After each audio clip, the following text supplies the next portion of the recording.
Hey, all you rad dads out there. Thanks for taking the time to Oh, talk to thanks the for Rad inviting Dad me. Show again. This And is, happy Father's Day.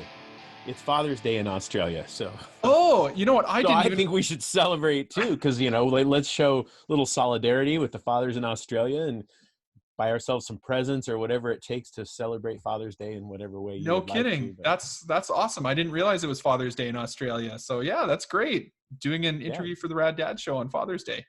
yeah, good timing. That's awesome.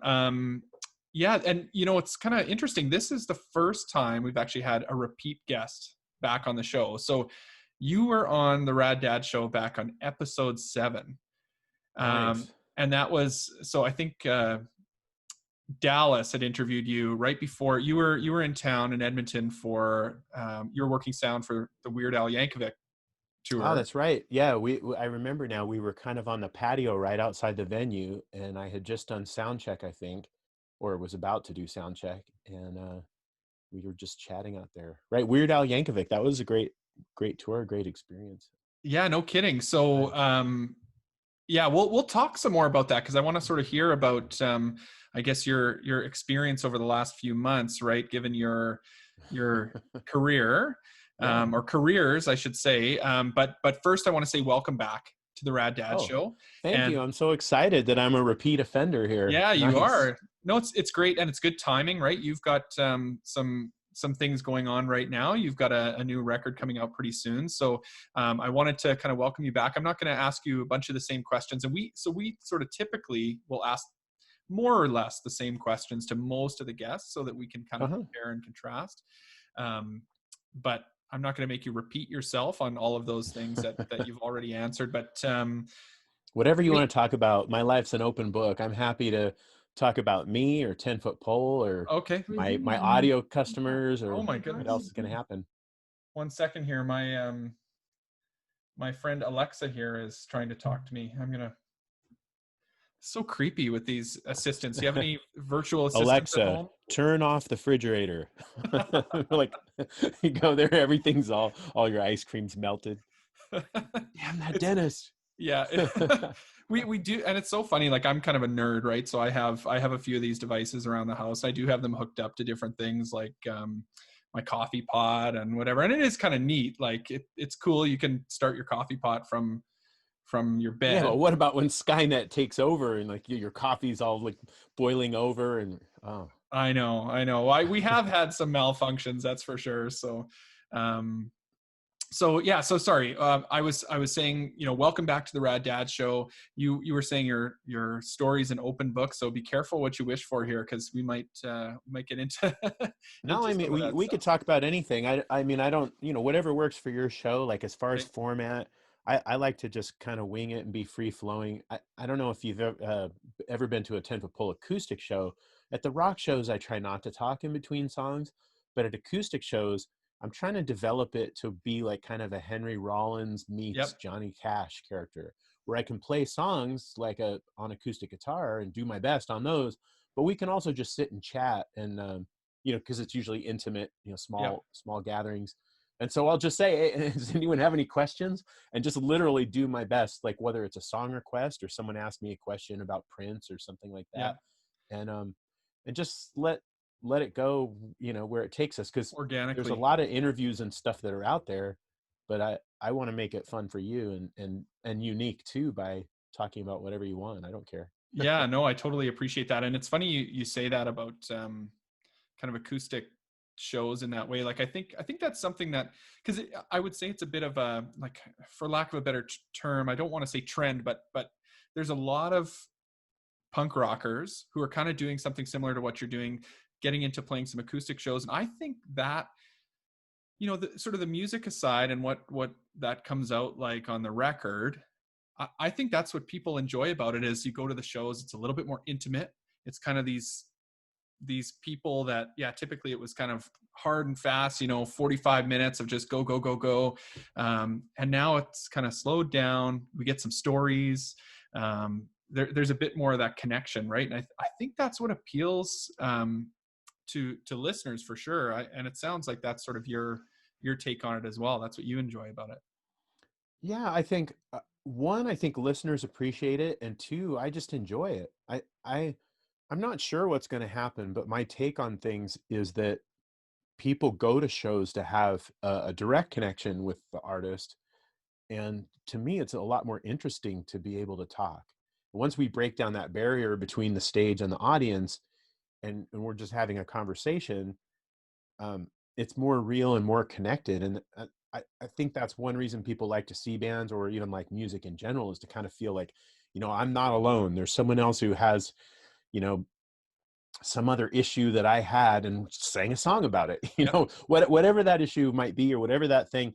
And just talking with people, to me is one reason why I even do it. Like if there is any kind of like purpose to my life that could be considered positive, I like to think that the music is kind of a unifying factor.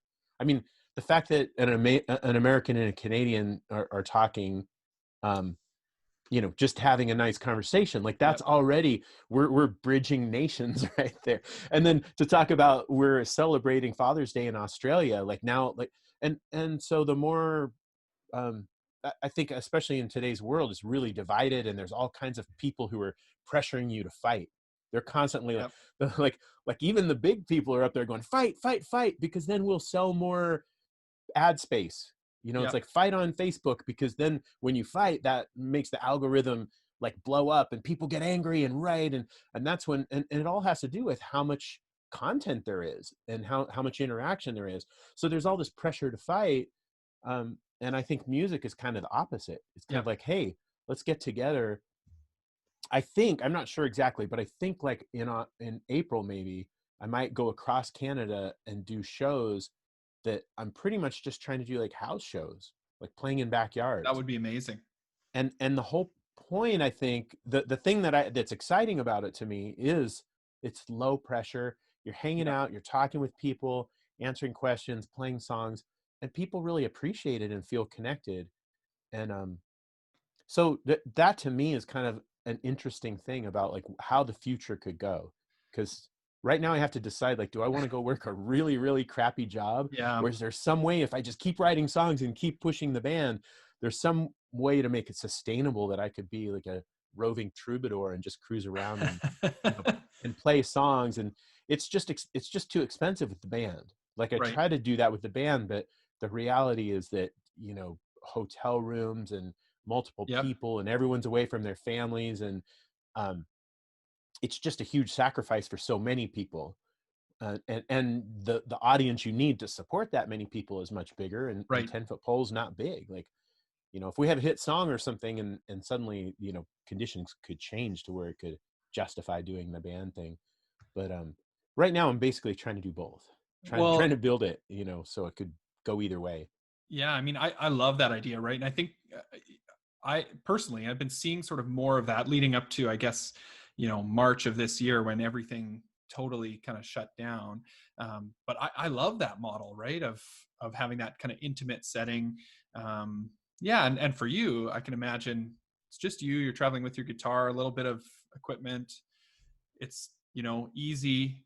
Yeah. There's not all the logistics that go along with it, right? And In some way there will be, in some ways, but it'll be kind of in my control. Like yeah, I'm not sure what's going to happen. Maybe I'll bring one other person, because I think it's fun to have a little more support, but it's, the cost and everything changes too.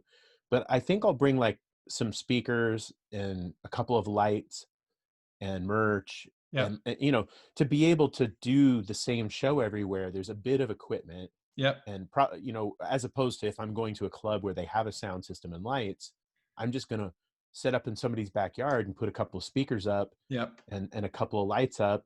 And I'm not sure, maybe because of the pandemic, could be other things like mosquito nets or something to like, because I'm thinking it should be outdoors Yep. because of the pandemic. Yep. But I mean, who knows what's really going to be possible. But the goal, for me, the long-term goal is to try to be able to speak like Henry Rollins in a way that you kind of enjoy the time. Yep. Like, not necessarily that there's a moral to every story, but that at least keeps it interesting enough to where you want to hear the songs, you're kind of curious what that song's about. Oh, okay, well, I wrote this song and when this happened and and we could just go totally into depth on it if you want. Like, I'm happy to. So Yeah. Yeah. I mean, I think that sounds awesome. And you're talking about Henry Rollins. Like, I think that is something he does so well. Right. And even like weaves in comedy and that kind of stuff as well. Right. And yeah, it just makes it this thing that's more than just sort of playing the music, right? It's really sort of yeah, connecting and yeah. understanding the music. And so I want to kind of get back to what you were talking about before about connection and music bringing you together. And I'm kind of thinking about like my first experience of getting to know 10-Foot Pole. And so for me, I think it was one of the Punkorama compilations, maybe Punkorama 4. I think The Getaway was on it. Uh-huh. And so I kind of came in later in the 10-Foot Pole cycle. At that time, I was probably in grade 8 or grade 9 or something like that. But I remember hearing that for the first time and it just being like, oh my God, this is amazing. Right. And then, so I really got into that album. Insider and Unleashed were like huge for me around that time.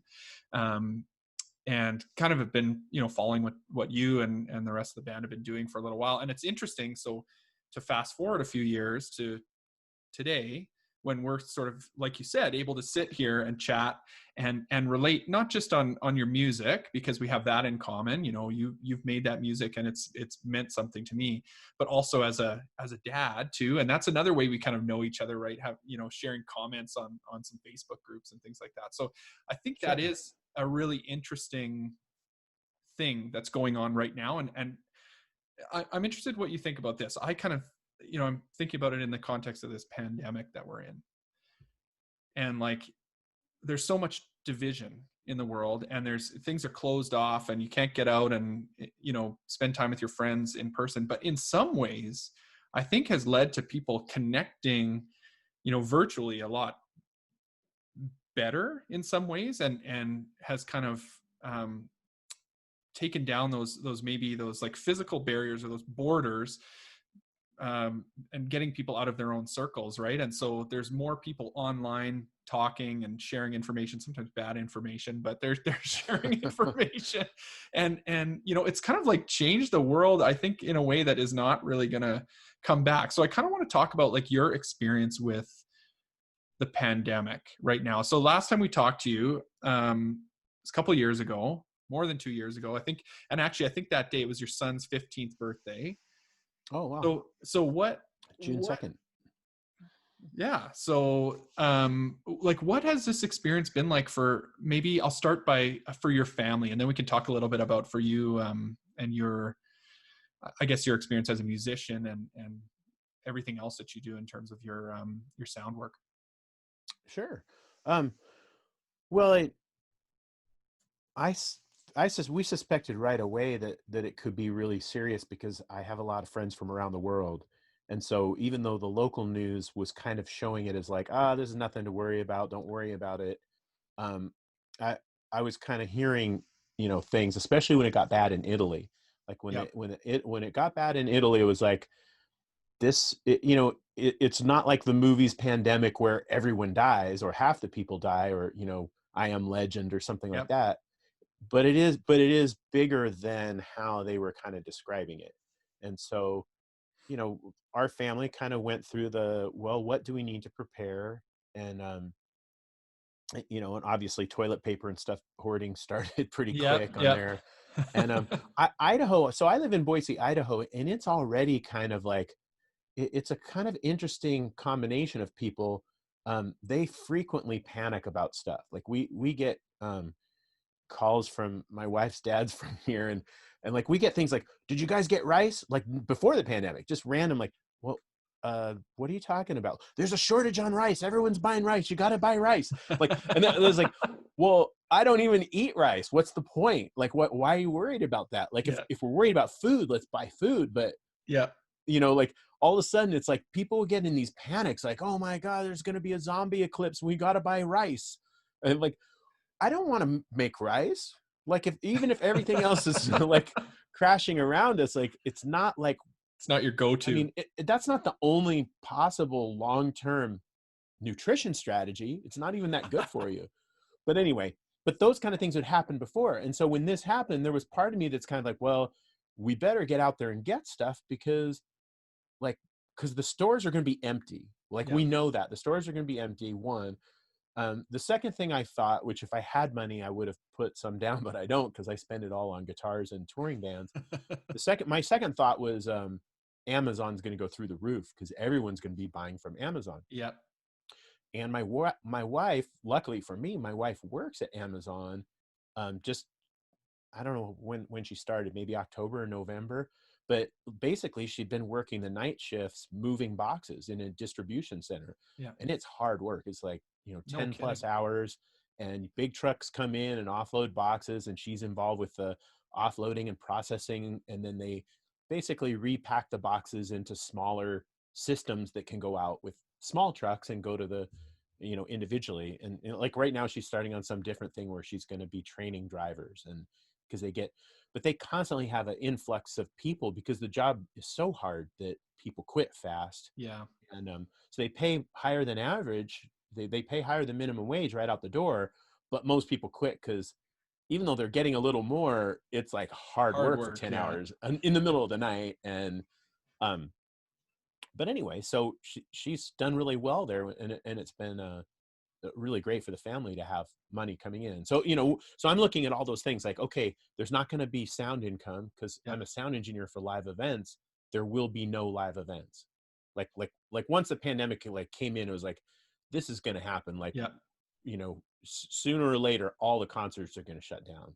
And so we foresaw that. And one of the first things I did was go out and buy the first thing I did was arrange that my record label, People of Punk Rock Records, would have a little bit of a budget for recording. And then I took an advance from them, and I literally went out and bought a little Mac Mini, basically a more powerful computer Yeah. that I thought I could mix this record on, or at least try. Like Yeah. normally when I'm making a record, like I work with other people who are more experienced at record making and delegate a lot of the work to them. But all of a sudden it was like, I'm going to be home here by myself. I should learn how to do this stuff. Yeah. And so I upgraded the gear, and I started learning on like the editing and things that I normally like. I make demos, but an album's different. Like the level of quality, you're just being so picky about things. And so I basically built my area to be able to try to make a record, with the understanding that if I didn't mix it well enough, that I still planned on giving it to other people to mix in case I didn't do it good enough. Right. And then I worked a little bit. I was still kind of working in there. And I was on a diet, and I was down 25 pounds on my diet. On like Whoa. a For you. a fairly relaxed attempt at keto. I can't count the calories or do all that other crap, but I was not eating bread. I was not eating bread, and I was not eating ice cream. I wasn't eating dessert. And then I got sick. So I had been working in a rock club, and I got sick and had a really bad cough for about a week. I was really sick. And so then I was like, I might die. I'm going to eat some ice cream. And so I got better. It was I think I was coughing pretty hard I was coughing for like 5 or 6 weeks, pretty good. But for 1 week, I was Wow. really sick. I couldn't be tested because they didn't really have testing, and they didn't support it. Like, they were kind of like, and I didn't have a fever. So they were like, well, you don't have a fever anyway, so we won't test you. I'm like, but I'm really sick. Yeah. Like I'd like to know, because I was kind of like keeping myself away from my family, figuring I got it at work. But then it's kind of like, well, I don't know. Like if I know I have it, all like fully quarantined. But it's like, well, I don't really know. Like, what if it's just a cold? What if I just have a really bad cough? What if it's just a cold? I don't know. But anyway, so the reason I told that part of the story is that 43 pounds later, I stopped eating ice cream, and I'm now maybe I've lost like back 5 or 6. So I had lost 25 pounds at that point, Yep. gained 43, like 43 pounds of pandemic weight that I put on. And then now I'm probably at like 37 above where I was in February. But Yep. I just moved the treadmill into the house from the garage. So I'm going to start like just walking every day. There's too many Nice. flies outside to do it in the garage. And I got dogs, and I thought I was gonna walk the dogs all around, but the combination of the heat and mosquitoes, and my dogs aren't that friendly to when they meet dogs, especially my older one is just, um, So speaking of, they're blue heelers from Australia, blue okay. heeler, and they're not like a friendly like Labrador, like, hey, how's it going? They're more like, who are you and what do you want? So Why are you in my face? you recently got dogs? No, I guess I meant in terms of my health strategy. Ah, A few years ago, let my wife kind of opened the door to us getting dogs. I always wanted dogs, yeah, and a few years ago I got them. And I guess my point there was that I have a treadmill, but I didn't think I'd ever need it because I thought I'd walk the dogs all the right. time.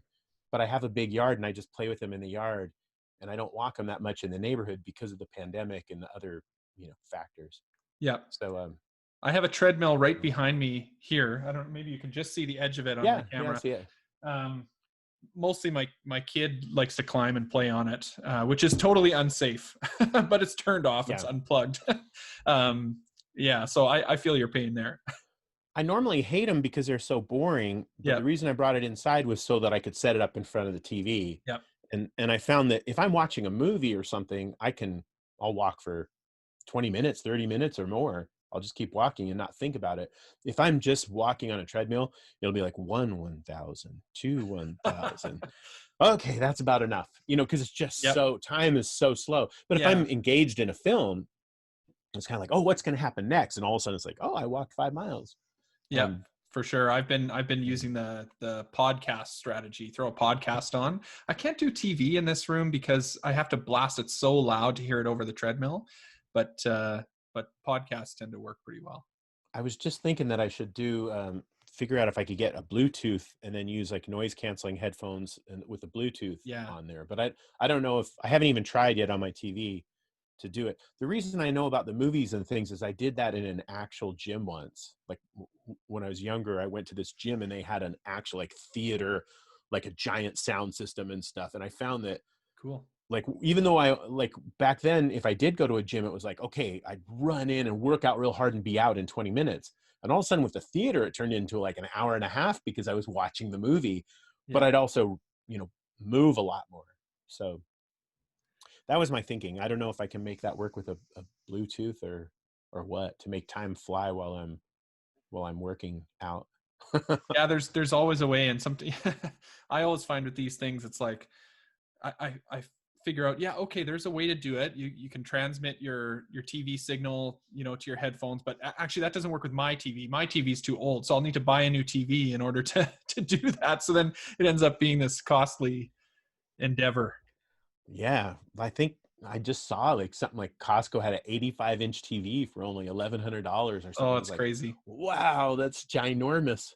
But yeah, it's probably not the most what's the right word? Prudent time to be investing in television sets Right. because I have so my next job. So I mentioned I'm a sound engineer for Yep. events, like could be concerts or any kind of event, like graduations or political or corporate events, like those kind of things. My next job that I'm lined up for is in 1 year. Oh Well, man. 3 days less than a year now. I don't know exactly when it starts, but it's a concert tour and it's set for September of 2021. Oh man. So yeah, so it's probably not a good time for me to be spending money on television sets, but So yeah, I mean, obviously anybody working in the music industry right now is just like trying to figure out like, how do I move forward here, right? Like what do I do? So I mean, one thing that you did is you're putting out a new album. So maybe like walk me through that. Like did kind of were you started kind of down that path before everything shut down, or was it kind of like when the oh yeah. pandemic hit, it was time to hit the road Uh, on this? No, I didn't. I was already it was already in the works. There's I'm trying to think of the time frame of it. As soon as the last album was done recording, I knew I wanted to work on an acoustic record. And so like I was already kind of working on songs and thoughts and building it up. And the main thing with the pandemic, the main difference was I upgraded my hardware to be able to mix. So Right. so I had a computer before and I've had like plugins before, but not a strong enough system to where I could mix a song that would be album worthy, if that makes sense. I Yeah. like the plugins I use for live concerts are on big sound reinforcement rigs, but to be able to mix a song on my, just mix it all on a computer, not with a bunch of outboard gear, um, required a modern thing. So that really was the main difference. It, like, I already was in the process of recording. Like, I had already had quite a bit of the recording done. Okay. And then and so the guys in their different locations were recording and sending stuff in. I don't even remember exactly the timeline. The main thing I remember is that right before they shut everything down, I bought the computer because I didn't know whether they were going to let us like go out. Right. And I literally like went to a computer store and worked with a guy.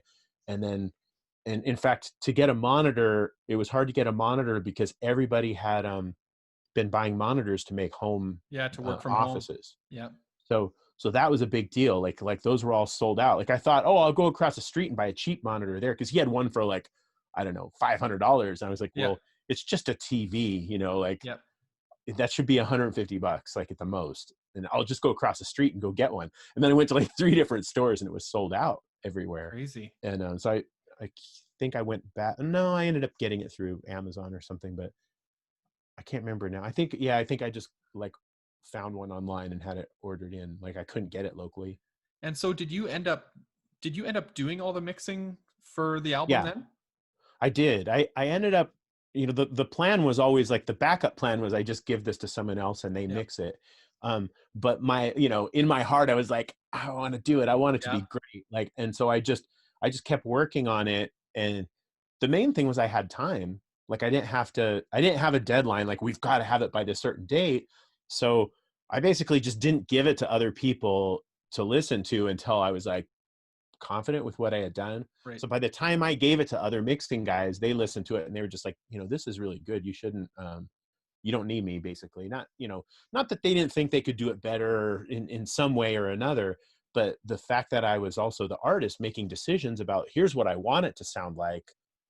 And here's all the things that I'm doing to get there. Like for them to start from scratch, there were a couple of guys, there were at least a couple of guys that I gave at least one song to, and but it wasn't it wasn't like clearly better, like for them to take it. It wasn't like, you know it wasn't like, here, if I do it, it's going to be like this, and if they do it, it's going to be better. Right. It's going to be different, but I could get it to a professional level.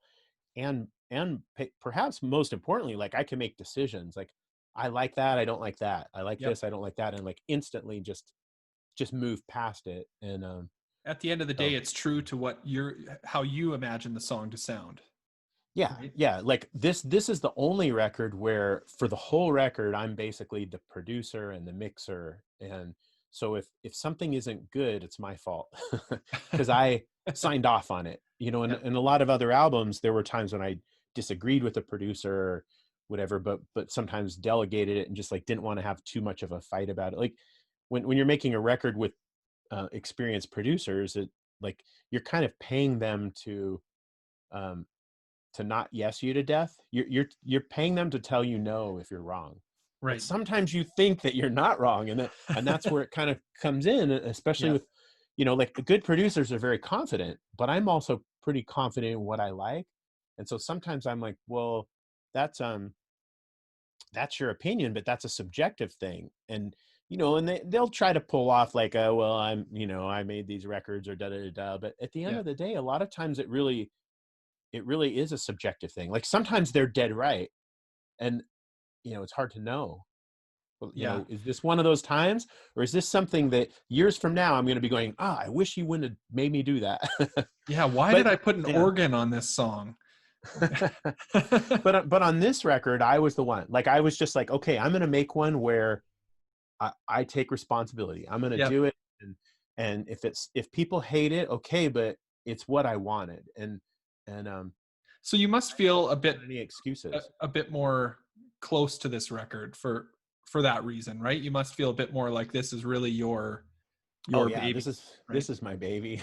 Yeah. For sure. Like because of that, and also it's acoustic. So I think, the guys in the band have always kind of, the acoustic's been a weird thing because a lot of shows I did without anyone in the band. Right. So the guys in the band have always been kind of a little hands off. And when they did come to acoustic shows, a lot of times for them, it's just like, oh, this is a party, it's like, we're just going to play like, crazy stuff, but they weren't necessarily invested in the acoustic experience. Right. So it's always been kind of my baby because it started out as just me playing. And So yeah. tell me a bit about the content of this album, because there's some songs that you kind of re-recorded in an acoustic format. There's some new stuff as well, right? Yeah, so the record's called Simmer Down, and because I had a tour manager once and be like, simmer down, Denny. And I was offended by that, of course, but I try to take things that are negative in my life and kind of Yeah. turn them around. Like our old guitarist used to call me the nose because I had a big nose in 1985. So I always made my signature. If you ever got a 10-foot pole signature from me, there's a caricature of me with like just a giant nose. So I tried to Just own it, like eh? take things that people try to hurt me with and Yeah. make me stronger kind of vibe.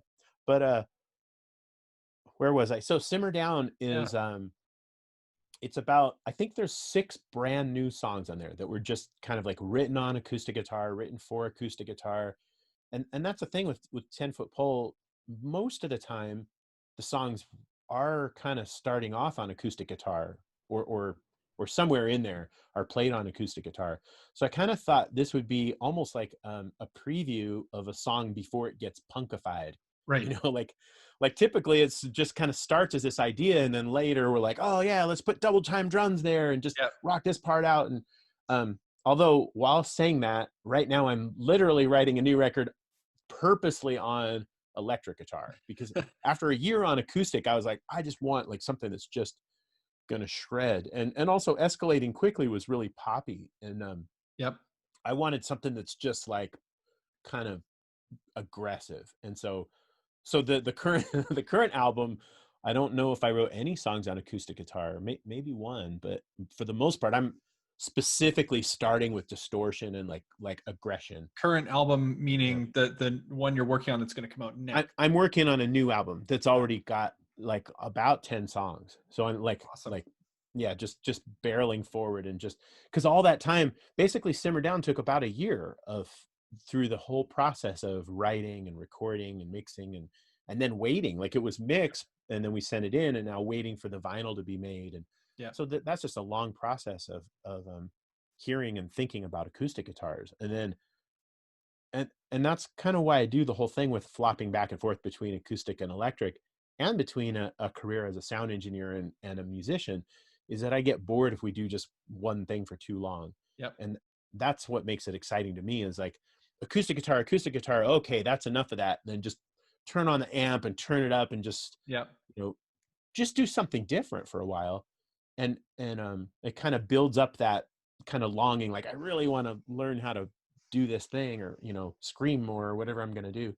um So and, like, and so the yeah, pendulum is just kind of swung the other way now, and you're yeah, kind of in that mode of turn it yeah. up to and, 11. and the same goes with being a sound engineer, is like, after I've been in the spotlight for a while, we joked about before I turned this on, like I just got a comment earlier today about my hair in my room, and like all this stuff about from a live recording I did, or like an acoustic performance from my room for a pandemic video. And someone on YouTube was like, oh, your hair is awful and your room's a mess. But they were like, but don't stop making music because I love your songs. And but there's sometimes when being an artist, it gets to be just too much of that, like kind of focus on you in details. Yep. And then I just yearn to be a technician, so I go out on tour with Weird Al, or I have for Prince and AFI and Jimmy Eat World and other acts like that. And and it's great to just be the nerd behind the mixing board, and just Right. no one cares what I look like or what kind of shoes I'm wearing, if I'm cool, if my clothing looks cool, if I'm hip. I'm just like focused on this sound, and like just making a gnarly concert experience, and people are just loving it and loving the band, and I'm part of that without having to be in Right. the spotlight with like, do I have a big pimple on my face or something that I have to worry about? Whereas with the band, it's like, oh, we're taking pictures today, and I have like just something wrong with me, Yeah. that everyone's focused on the aesthetic.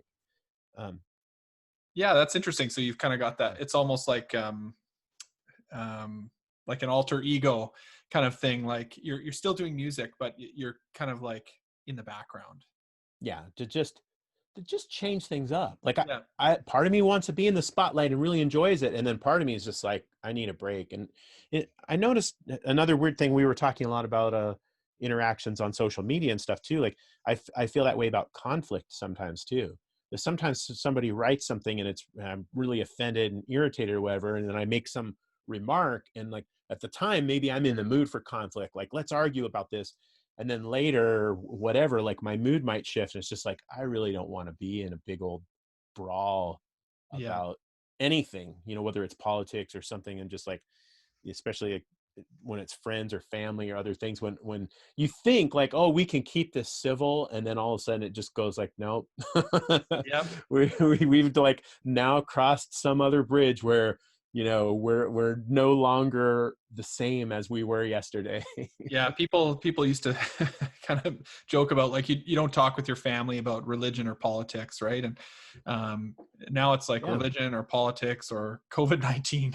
Like just don't engage. It's not Yeah, worth and it. and I used to think, well, but I'm mature enough to where I can do it, and I'm very diplomatic and Yep. very fact based and whatever. But the reality is that it's too heated right now. It's too personal. Everyone Yep. brings all these notions to the table, and you can't have just a relaxed conversation about this stuff that people are really angry about, and for good reason. Yep. There's a lot of like really strong views, and a lot of people have suffered and stuff, and people like make a big joke about it like it's no big deal, but I mean the reality is I can't go to your country and play a show right now. Yeah. I'm not allowed into Canada. I'm not allowed into Europe. I'm not allowed into Australia. And at least from my opinion, in the case of this, it's like directly because of, not just because there's a pandemic, but because our country is doing poorly, to where other countries around the world look at us and go, we don't want Americans to come in because they'll bring the pandemic in because it's so bad there.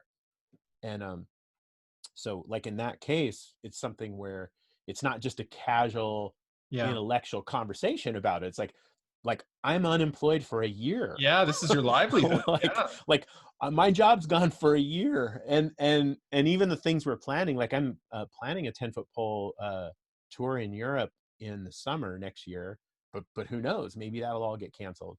So right, well, I mentioned it, I should say, so that I mentioned going across Canada in April. The basic concept is that we've committed to touring in Europe in the summer, and so I probably need to rehearse in Quebec because my drummer's in Quebec. Okay. My guitarist girlfriend is in Quebec, so it makes sense to rehearse there. And if we're going to rehearse there, we might as well play shows there. Yep. So I'm kind of looking for shows of the band around Quebec in, I guess, June-ish. Yep.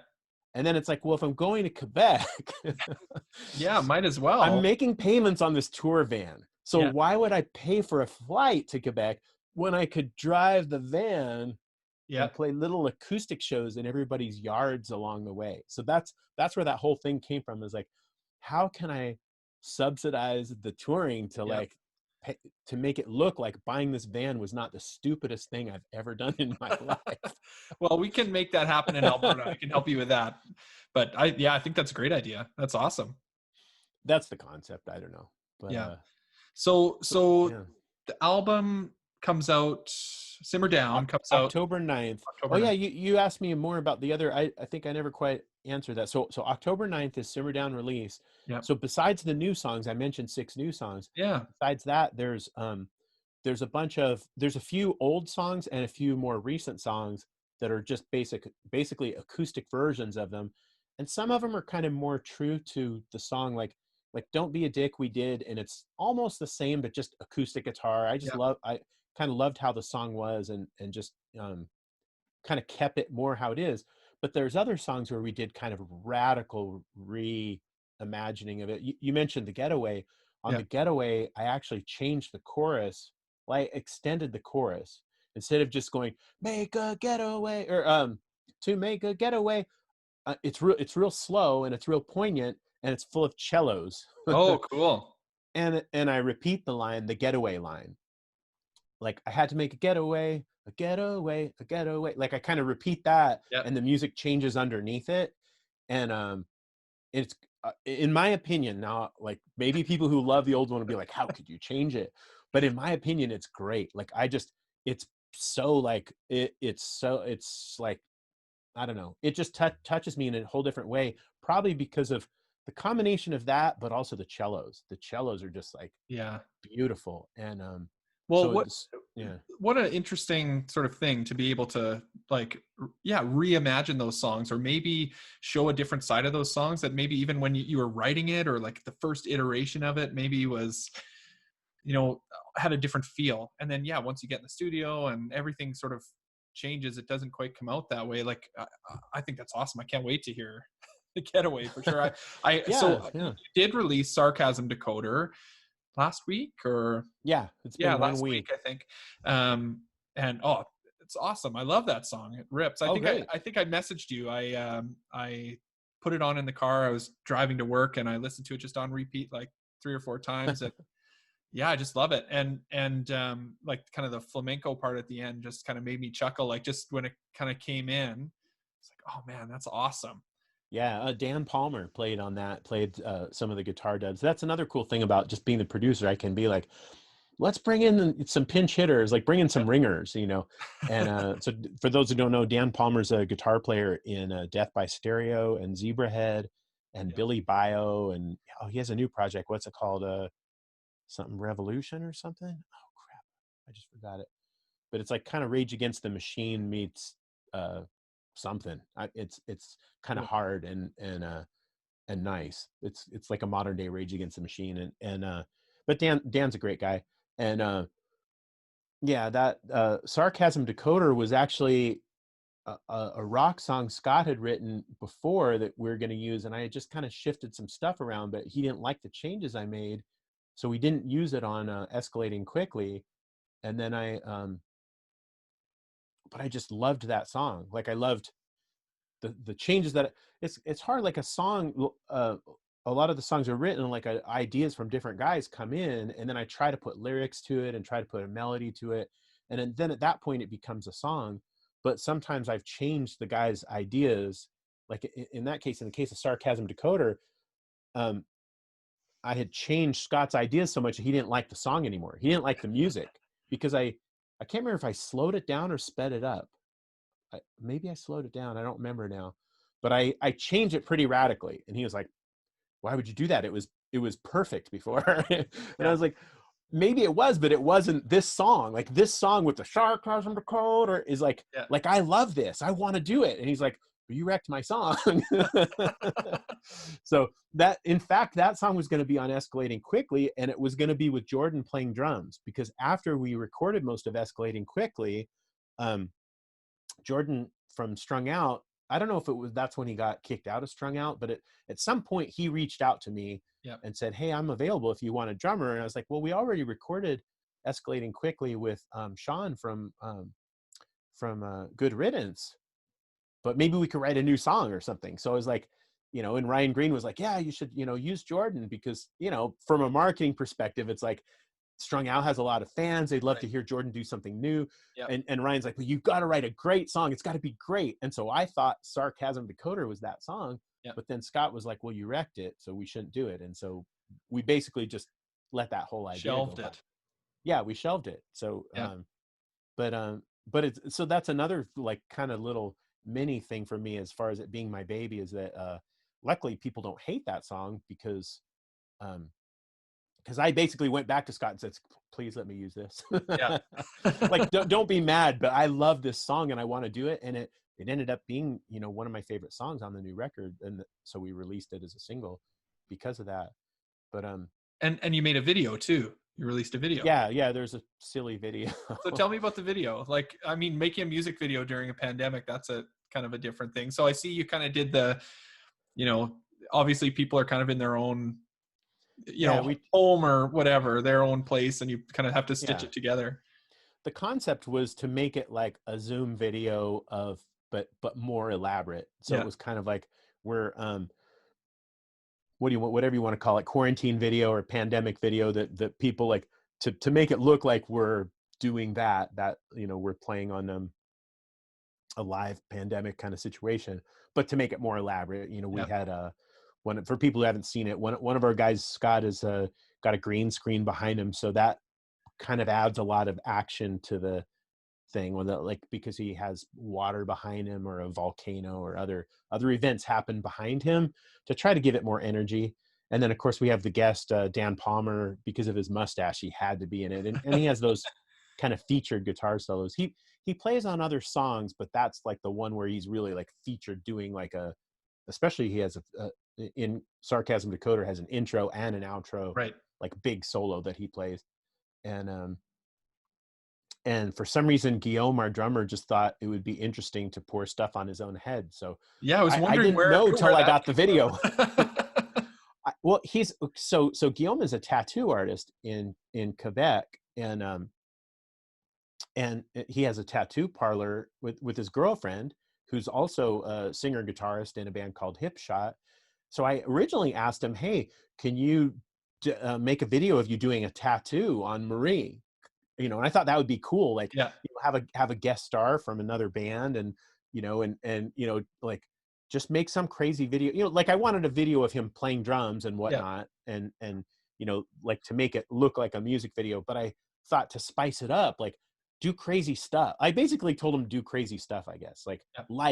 make a tattoo Marie, and like have a while you're playing the drums, or because he also sang a lot in the backups. So I wanted him singing, but I thought it'd be funny if he had a microphone singing while doing a tattoo. Yeah. But for whatever reason, he translated that into pouring a bunch of stuff down his head and eating cookies and drinking Pilsner, which I, at the end of the day, I just want a video that's interesting. And we've had so many great ones, like the Hilarious. Getaway, that was so I didn't want to wreck our reputation of having good videos by because of the pandemic. But we'll see. I mean, it's always tricky being like, you want to be fun and clever, but things can backfire too. No, I thought it was great. I love the video. It just kind of like fits the theme. I felt like that song, like I was just kind of smiling all the way through. It just, even the like the kind of the stops in the verse with the guitar, right? Mm-hmm. Like that kind of the shots with the guitar in the verse. Like I love that. It fits the song so well.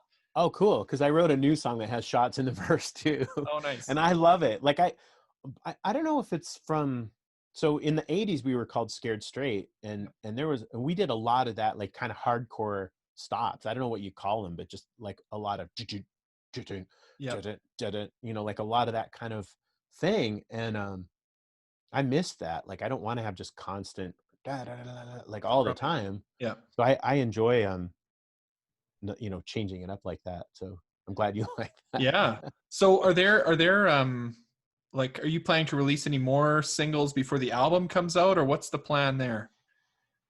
Yeah, I think we're gonna do one for Scars, the song Scars from Setlist. Okay. um I want to say it's the 28th, so it's still got a few weeks. And Nice. it, the basic idea is people watch something more if there's a video. So we're trying to make more videos and stuff, but it is hard because of the pandemic. And how do we, like, maybe I make it with just me. Like I really want the band there, but I'm not gonna fly the band all over to meet, and we can't go into Canada. So I'd really love to have Guillaume, so this drummer from Quebec. Yeah.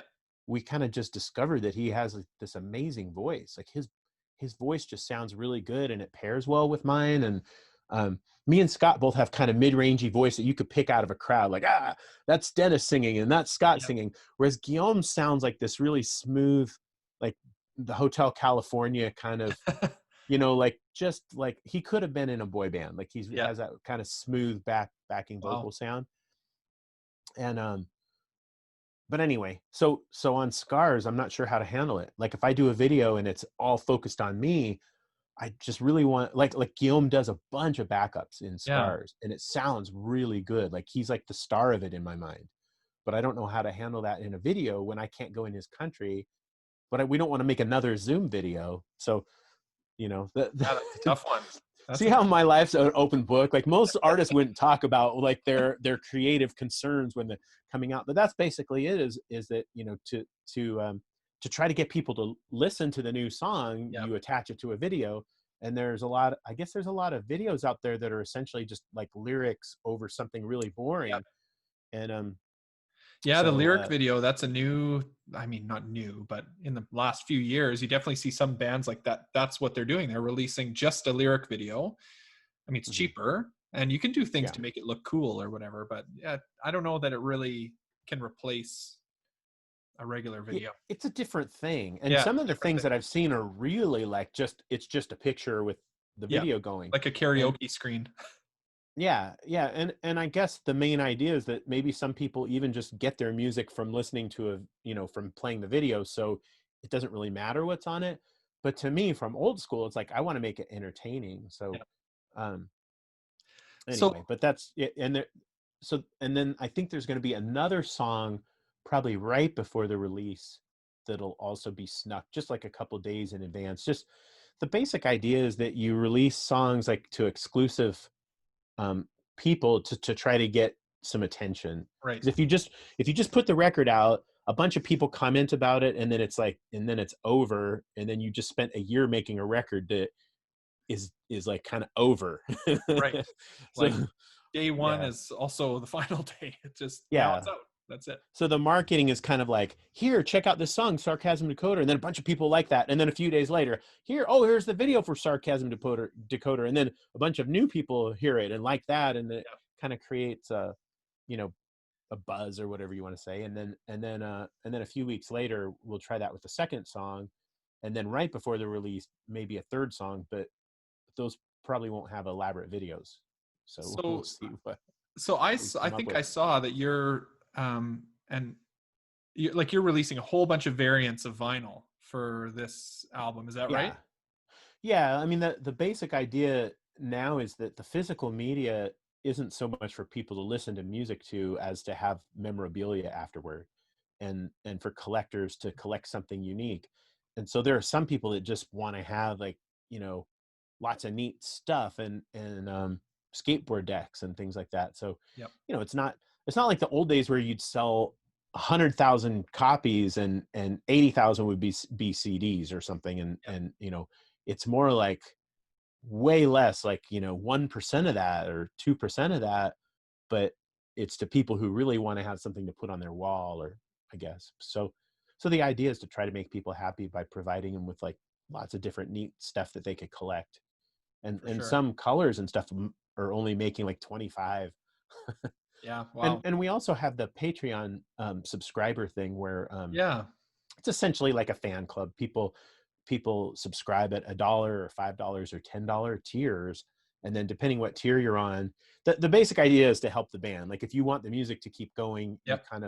you support the band, but it's not just like kind of a direct donation. It's more like we try to make you happy by giving you some kind of benefits, and the benefits include sometimes things like access to vinyl colors that other people can't get, Right. or discounts on the stuff on the web store. We have skateboard decks and stuff like that. So like the people who sign up at a $10, like literally you could sign up for the $10 and quit that month, but during that month you get 30% off everything in the store. So you could buy like $200 worth of stuff and save literally $60 Yep. minus your $10 thing. So, but we found that in most times when people sign up, they kind of stick around at least for a while, and Well, enjoy and the other there's benefits. yeah, and I mean there's also with Patreon, there's that kind of connection to the artist as well, right? Which is a little bit different from a traditional fan club where I remember actually signing up for some, bands fan clubs way back when I was in high school and stuff. And you get a newsletter and you maybe get a sticker once a year or whatever, but there Hmm. wasn't that connection. Whereas now, like having this be an online thing, like you can actually chat with people on your Patreon page. You can make videos for them. You could, whatever that looks like. And so Yeah, it's a yeah. neat medium. I think it's really cool. It's definitely direct, and that's why we have the $1 tier. Is like, so basically for $12 a year, you get like a welcome letter that has some stuff in it, and and you get access to some variants and some stuff. But for me, the main reason that I want, even though it's only $12, the cool thing is that it's a real email list that I can get a message out to our biggest fans right Yep. away. Whereas, like, say if I want to announce something on Facebook, we have to pay to reach people who already are following us. Yeah. Like, we have to boost the post. And so, it's, at least with Patreon, it's not a lot of money coming in, $12 a year, but it's still them paying to get the stuff Yep. rather than me paying to send them a letter saying, hey, we're coming to your town or whatever. Like literally on tours, we're spending a whole bunch of money on ads boosting our posts to Right. people who years ago would have just been on a mailing list and get, and maybe we have to pay for postage, but the concept of giving Facebook a whole bunch of money to reach people who said they already want to get messages from us is a little bit tough sometimes. Right. Yeah, I mean that's a challenge, right? Now that everything's on Facebook and Instagram, basically as an artist, that's how you reach people, and you're kind of at the mercy of their algorithms. So Yeah. yeah, So that either direct. we have to say things that are really controversial so people get angry and write a lot, or we have to pay to boost the post Yeah. and then get the news out or put outrageous videos or something out there. So, but for people who are interested in that, I should plug the website is 10footpole.com, Yep. TEN. So that's just our basic website, and then that has links to everything, like where you can hear music, news, the Patreon stuff, the web store. I'm gonna make a new page. It's not up yet, but I'm gonna make a new page to try to do fundraising that has memorabilia. So I'm gonna try to sell, like, Dan from 88 Fingers Louie did this. It's like I'm gonna try to sell like my old punk shirts, Yep. basically. But like we've got a bunch of stuff like old vinyl and old shirts, and like not just 10-foot pole shirts. I have some random like No Effects or Lagwagon or whatever. And Dan was getting like $100 for some old punk shirts. And I was like, well, I'd really like that Yeah, no, because for I have a sure. van payment to make every month, and I have to, like, my investment in touring.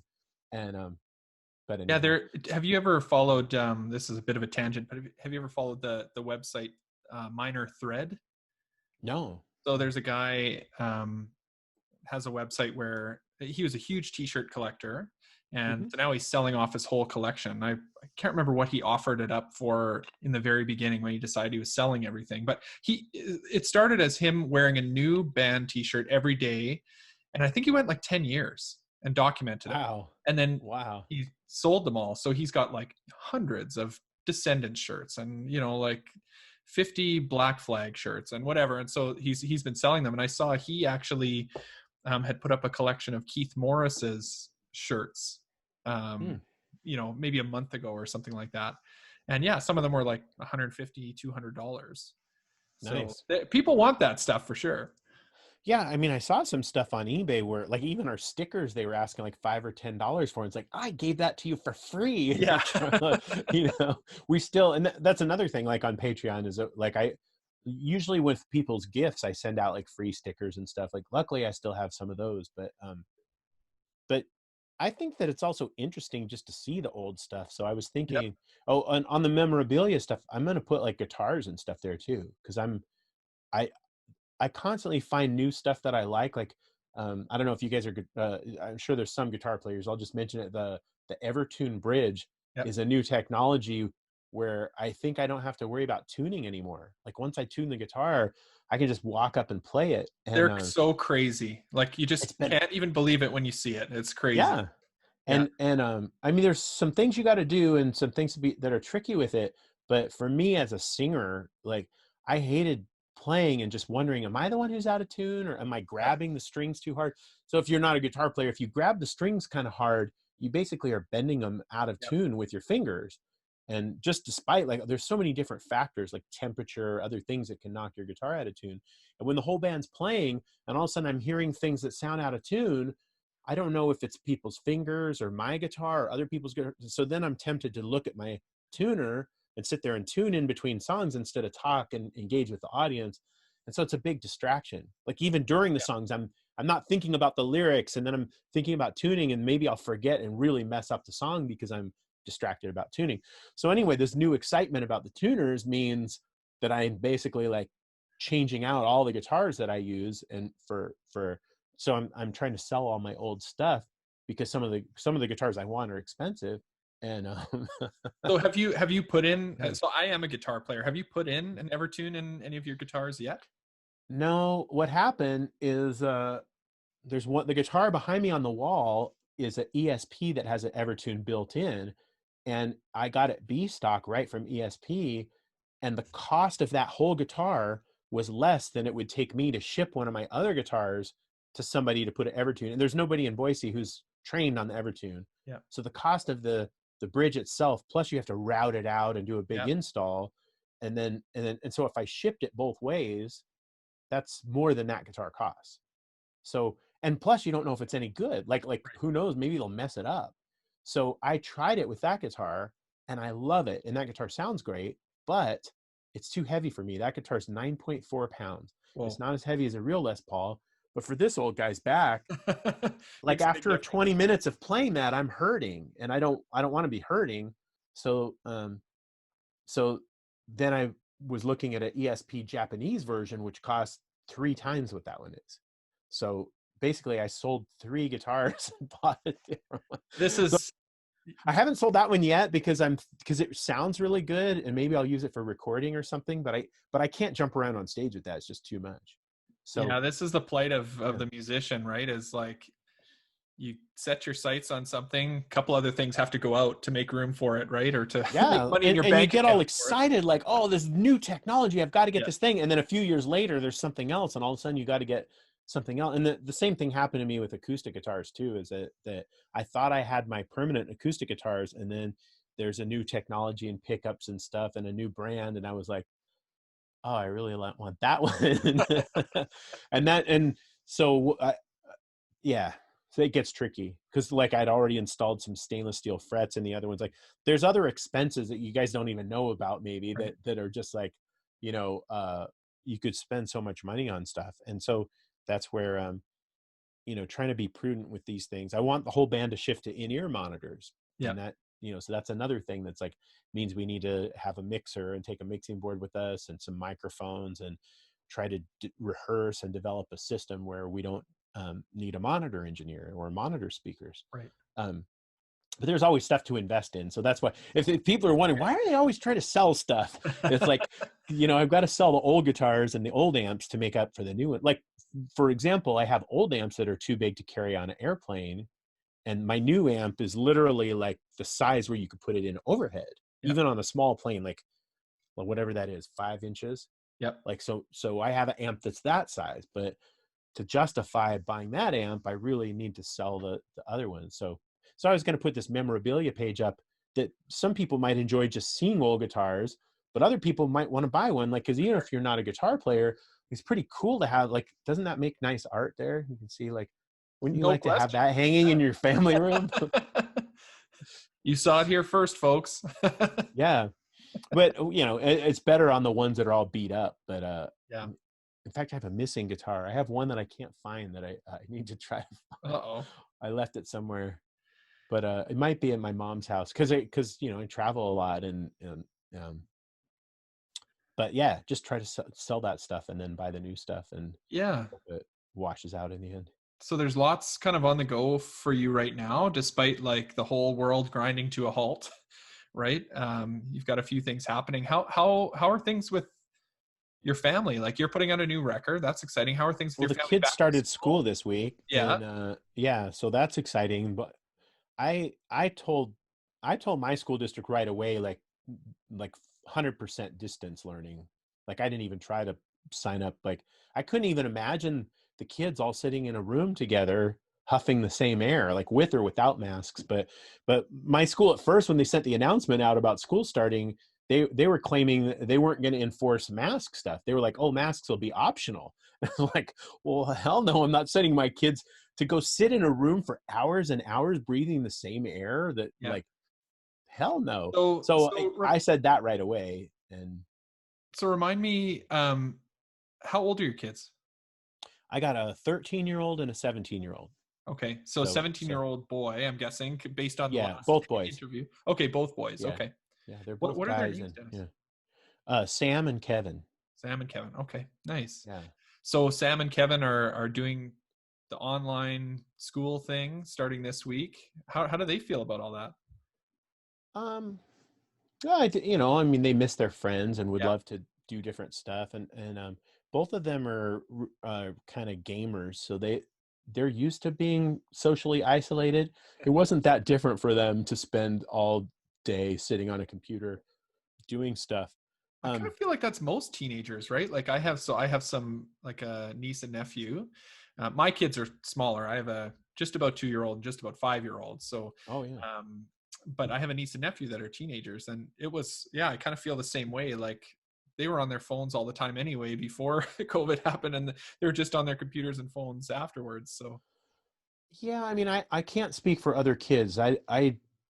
You know, I see people doing sports and other things, and both my kids, you know, we try to do extracurricular opportunities for them, but I didn't force them to do stuff. The younger one, Kevin, was playing cello for a couple years in an orchestra at this science school, cool. and and that was really neat and exciting, and he was great at it, and but he just wasn't interested in it, and it, you know, and those are kind of dad choices that are hard. Is like, you know, do you force your kids to be good at something because they have potential, like, or do you let them kind of choose their own paths on what to do? And Yeah, it's a fine line, right? Because I think there yeah, is probably some value in, I certainly think about it with my little kids. Like, well, I have to at least put them in something to see if they like it. Like, you know, my yeah, daughter, at least she's not going to say, oh, dad, I want to, you know, well, maybe she will. Maybe she'll say, dad, I want to learn violin. Maybe. Or alternatively, maybe I say, why don't you try this? And then maybe she likes it. But it is a fine line for sure. yeah, yeah. It is tricky. Yeah, like yeah, literally, Kevin said, yeah, I think I should play cello, and we went out and got a cello, and you know, rented it, and it's expensive. It's a pain in the butt. But you know, and it was like, well, if I'm going to pay for this, you got to practice, you know, and but and he was in a little orchestra, you know, it was an elementary school level orchestra, so it wasn't like, you know, super um complex, but he had a few solos here and there, and he did his thing, and it was cute, and he was, you know, I think it's good for your brain to do different things like that. The Absolutely. older one, we kind of forced him to do some sports a little bit. I don't know if forced is the right word, but we kind of encouraged him. Like when he was real little, I don't remember what age it was, but maybe in that zone of like maybe 7-ish. Um, I took him in to do wrestling, and but it was kind of embarrassing too because the other kids there were like, well, like we live kind of in the sticks, like we live near Boise, but in the outer area where um, there's the school here is like really into sports and stuff, and that like there's some people who are really serious about it. So there's some kids that are like, I'm a serious wrestler, and I was a serious wrestler in high school, but not at age 7. Yeah. And so there were some kids that were like, you know, I'm gonna destroy you, and they've already been wrestling with their bigger brothers, and they're already good, you know. And my son goes in there, and he's really strong, but he doesn't give a crap about this Yeah. stuff. And him and his buddies start doing like robot moves, and he's doing weird stuff, and then he licks a guy on the side of the face, and I'm just like, oh no, you know, like the kids are just gonna, you know, beat him up or something, you know. And he's just like a kid, like, you Yeah. know, they start doing, we're transformers, you know. Being a kid, right? But yeah, I mean, it was just, but and yeah, we also did like little league, and I was the assistant soccer coach. We did soccer, and he did flag football. It was fun, and you know, like I try to, like, you know, get him in there and do those opportunities. But at the end of the day, he really loves video games, and Yep. he loved Minecraft, and now he's playing the shooter games and all that kind of stuff. And he's got a little group of friends that he enjoys their time, and you know, who am I to, you know, judge it? Like maybe Yep. that'll be like some path that he invents some new video game and makes his, you know, makes a great career out of. You know, it's kind of like you've got to let people follow their passion, even though you have to worry at some point with kids with how much screen time they're getting and Yep. those other you know, considerations. Yeah, I mean, for sure. Screen time at the age of my kids, that's a big topic of conversation for sure. it's easy to put your little kids in front of Netflix for a couple hours, and I'm guilty of it for sure. Yeah, the But babysitter. yeah, The but iPad.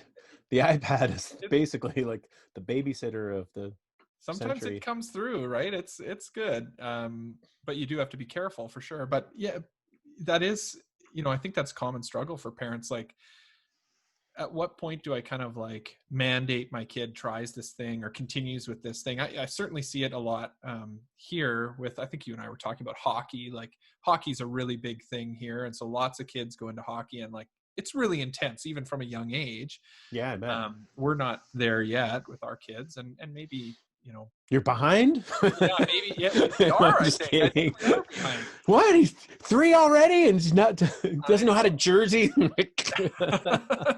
That's exactly it. It's But that, crazy, right? yeah, that's how it seems like people specialize in things so early these days. Like, how can you even let kids just kind of have fun and and develop on their and own? it's Like, yeah, it's tough, right? Like, especially if you weren't kind of like, I don't know if it brought up that way is a right word, but if that wasn't your experience, because it certainly wasn't yeah, mine. I was actually kind of a computer kid growing up. Like, I played a lot of computer games, played baseball till I was 12, and then I decided I don't like it, so why would I keep doing it?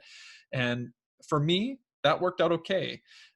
So it's hard to imagine kind of like pressuring or even like, I don't know, even just like putting my kid in something without them being totally into it, because I'm like, well, I didn't really have that experience, and I think I turned out okay. So, but at the same time, you might have a parent who played hockey or played baseball, and they did that until they were in their 20s. They got a lot out of it, and they really loved it, and so they're gonna, try and get their kid to experience that same thing. So, yeah. yeah, it's a tough line to walk. My parents forced me to take piano lessons when I was a kid, and some of my memory, I have one memory of it being like 9:30 or 10 o'clock, and they're like, "You just have to practice for," I can't remember what it was, a half hour or 15 minutes, and I remember hitting my forehead against the keys, going, "No, I'm not. You can't make me," and like finally them just giving up and being like, "Okay, go to bed," and what changed it for me was changing to guitar, because I didn't see myself playing piano. Like, I just didn't enjoy it. I didn't have any like now, like, and they said, "Oh, you'll thank us, and Yeah, you'll wish you did," and it's true. Like, I do wish I could like really play the piano, but I don't know. I don't know. I Because of that, I didn't want to force my kids and be the ones that were like making them bash their head against the piano, yeah, like, because but for me, there was something that switched when it came time for guitar, because I always liked bands that had guitar, right. even though I had to play classical guitar for a while at first. You know, Finally, it was kind of like, I really want to play electric guitar. I want to be in a band. I want to do this stuff, and of course, once they knew that I wanted that too, they like had leverage, and I wrote my dad this whole proposal, like, if you let me get an electric guitar, I'll always turn it down if you tell me to turn it down. Like, like I basically made a contract and basically said, my dad was really strict. I basically said, if you let me have an electric guitar, I'll, do these guidelines. Yeah.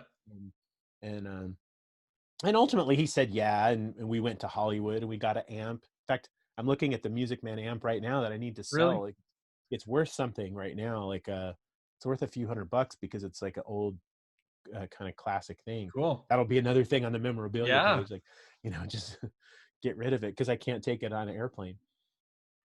But that, like, I did have support, and I did have, and my dad also was well, he was a defense contractor. Like, he was an electronic engineer and focused on inertial navigation systems for missiles and things like that when he was real young.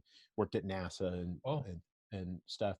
But on the side, he had a film company and sound company, and as I got more into it, as I grew up, we did more sound.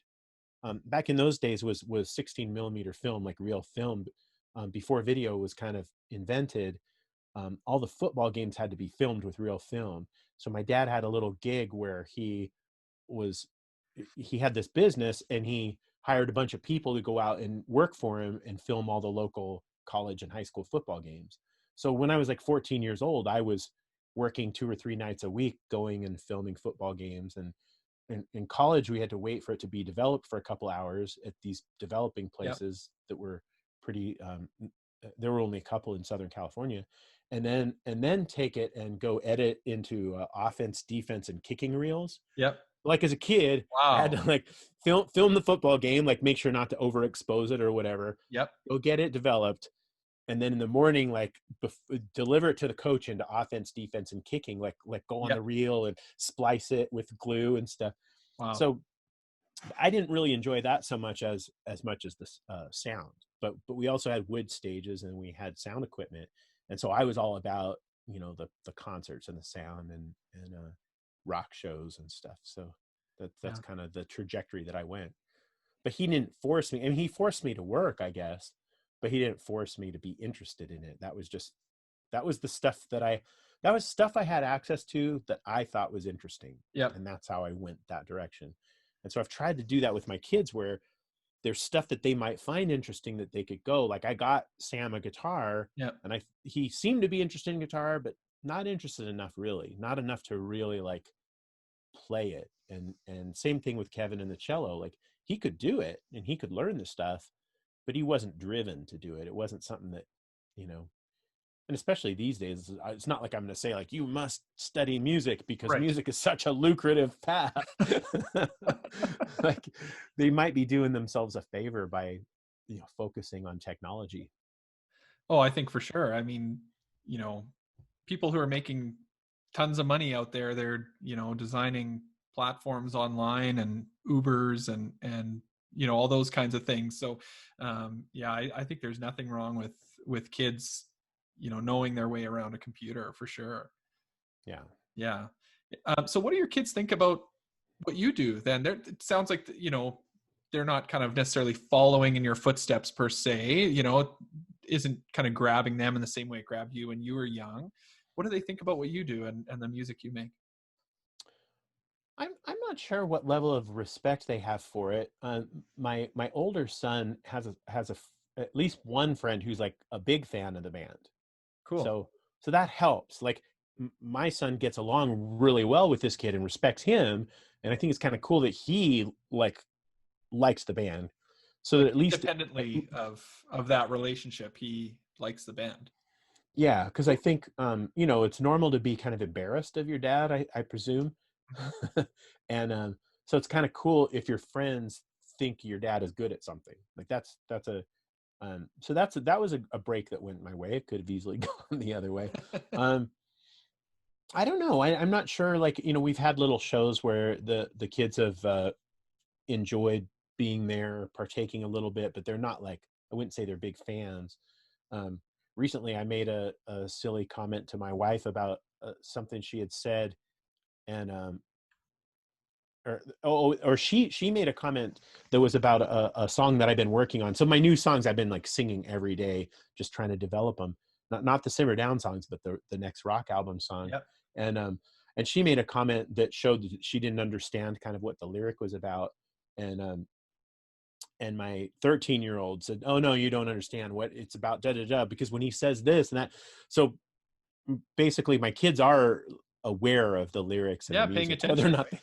yeah, whether or not they like them, they at least both my kids are very intellectual and gifted and like a, you know, very articulate and analytical and good at math and that sort of thing.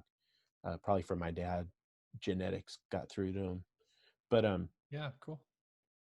it's kind of fun to hear that, to like to hear him interpret the lyrics, or Yeah. to explain the lyrics to my wife, so that she could understand what the song's about. Yeah, no, that's really cool. That must, you know, make you feel a little bit proud, even just that he's paying attention to that level to be able to do that, right? Yeah, yeah, he's it's been fun. The part of the pandemic that's been nice is the first few months they were really just isolated with their computers, but I think after a while they started getting lonely, and so they started hanging out with us more. Yeah. And so I kind of enjoyed it. The younger one's been you know, trying to get us to play board games and card games Yep. and stuff like that. So That's a little I think silver it's brought the lining. family closer. You Yeah. know, we're is definitely like a survival factor of like, we don't know what's going on in the world, but we know that we're a team and we're going to pull together, and, you know, we respect each other and try to support each other. And I try not to be too hard of a you know, a dad, but and maybe I'm too soft of a dad, but I have been making him do more work lately and stuff. And it's been going okay. So Good, good. Well, Dennis, I think, being conscious of your time here, we've been chatting for a while. This has been really awesome, getting to hear about the experience of, creating the new album. I'm super excited about it coming out. It's October 9th, right? yeah. People can go find out more information on 10footpole.com. Anywhere Yeah. else they should be looking or checking out in the meantime? No, I think 10footpole.com has, I just want to advertise that one because it has links to everywhere else on there. Okay. So if you really love the band and you really want us to keep making songs, then the Patreon supporter situation is, it's great for both of us. It's great for us Right. to be in touch with people, and it has some nice benefits that people might like you said about you know, going both ways on there. And I'm pretty active on Facebook, although I just realized like I'm near that threshold where they limit me. Like if you have 500 friends, they don't let any new friends in. So Right. it's kind of a relief too, because then there's like, you know, people ask to be my Facebook friend, and I have to go like check out their things to see like, you know, Yeah. is this a troll or a Russian bot or whatever? Like, Fire. is it, you know, yeah, like what kind of, you know, what kind of person am I inviting into the environment? But now that I've hit that 5K number, you know, short of having a purge, I'm relieved of the responsibility of Nice. having to sift through the applications for friendship. Yeah, And I've seen a lot of other artists, they get to that point and then they decide to make sort of a musician page and then keep their other one for personal, but then you still do have those 5,000 people on there that you may or may not know, right? So yeah, and I mean, I don't know how much. Yeah, that's a good question. Is like how much personal to even do on there.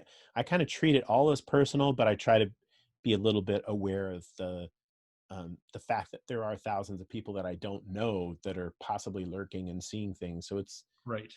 it's kind of a weird, you know, I mean, I think that's why they're there, is they do want to see the personal stuff. And I think that's also why I think that acoustic idea of telling stories and the monologues and everything could work, is that people do want to see more of you than just hear your recorded songs. Yep. And I mean, they, you know, for the most part, they do want to hear the songs, but not just that. Otherwise, they wouldn't want to be Facebook friends and get like my post about my dog or Yeah, something. yeah, for sure. So, but you know, I appreciate it all. I appreciate people, you know, caring, and I don't take it for granted. And certainly Patreon is a way that if someone wants to be really in, then that's, you know, got to pay to be my friend. But Well, it's no, I true, like the band needs support. for Like sure. I have a huge van payment, and it's, you know, borderline irresponsible to be paying for a tour van, but I committed to it. And you know, part of it was this thing, like I want to tour, like I want to tour with 10-foot pole. And it's hard, and it's going to be a challenge, but especially if I get the van paid off, like my thoughts are this van is going to last for 20 years. Yeah. So it's going to be really hard for this, whatever, 5 or 6 years while I'm making these first payments. But then from then on, I'll be able to just keep using it. So that's the thought, like whether it, Yep. Well, whether it balances out, you it's know, that accountability, right? Like if you don't get the van, you won't end up doing it. And so now that you have the van, like you kind of have to do it when you can, right? You yeah, have to get out and yeah. And justify it. it basically becomes a sunk cost rather than like a new cost. Yep. Like if you don't own a van and you look at going on a tour, you go like, wait, it's going to cost $4,000 to have a van on this tour. That's insane for us to go on tour. No. But if Yep. you own the van Yep. and you're like, oh, I've already got a van, all I have to do is pay for gas. Yeah. Yeah. And I could drive to the first show. Then you know, you're not thinking the reality is I already did pay the $4,000. Like you know, and that's, so I'm kind of forcing myself into doing it. Yeah. But I Well, want to do it, but I'm kind of trying to make it to where it makes sense. And so if people enjoy that and want us to do it, then Patreon is a way to kind of support and make it happy and make it happen, but also have some benefits on that side. But yeah, Yeah. that stuff's all at 10footpole.com, and like all the new announcements and new music and stuff is all, you can find it all there as we Okay. go forward. So 10footpole.com, go check out the Patreon. New album Simmer Down comes out October 9th. Dennis, last time you finished off the episode with an acoustic version of Don't Be a Dick. We're not going to ask you to take out your guitar right now, but I'm wondering if you have any, outside of the advice of Don't Be a Dick, do you have any advice for, this is the Rad Dad show, so we have a lot of dad and parent listeners. Sure. Any advice for parents out there, or maybe soon to be parents? Oh, that's a good question. Random advice. Nothing's striking me. I mean, like basically the last hour I've been giving advice. Yeah. I've been sneaking it in there. Well, no, I would just say, just do your best and don't worry, like it's a marathon. It's not a sprint. Yeah. So like, as long as you don't do something that you're going to regret in the future, just try to think in that terms of like, in the long run, your principles and what you believe in and things you can be proud of are going to be stable. And so you don't want to do things that later you regret and that you're embarrassed, whether it's from being mad or for whatever reason, just letting your standards down and doing something. So, try to keep the long view on things and not worry too much about guilt about short view things too. Like, to just try to do your best and try to make it better as time goes on, and do the best you can. And I think as parents, that's about it. Like, as long as your kids are taken care of and feel supported, and that you're being kind of aware of their feelings and their stuff, then they're going to end up okay, basically. It's great advice. Well, thanks for being on the show today, Dennis. It was really, really great talking with you and nerding out about some guitar stuff and, hearing about the making of the album and those kinds of things. I really enjoyed it today. And best of luck. We'll be following you with the release of the new singles, and can't wait for the next album to come, hopefully shortly after. Well, thank you, Brett. Best wishes to your family and all the rad dads out there. Be safe, and best wishes, and hope to see you all when on the other side of this pandemic thing. And hope you like the new songs, and I'll just keep writing with the assumption that people out there will like it. So yeah, whether or not people do or not, it's just, if we'll just that's all we can do as artists, is just do our best and do stuff we're proud of, and hope you all like it. So, and hope to see you out there too, because that's what makes it all worthwhile, is kind of getting together at shows and stuff. So hopefully we'll see you in some backyards early in 2021 sometime. Thanks, Brett. Well, thanks to the Rad Dads. Take care. Thank you so much.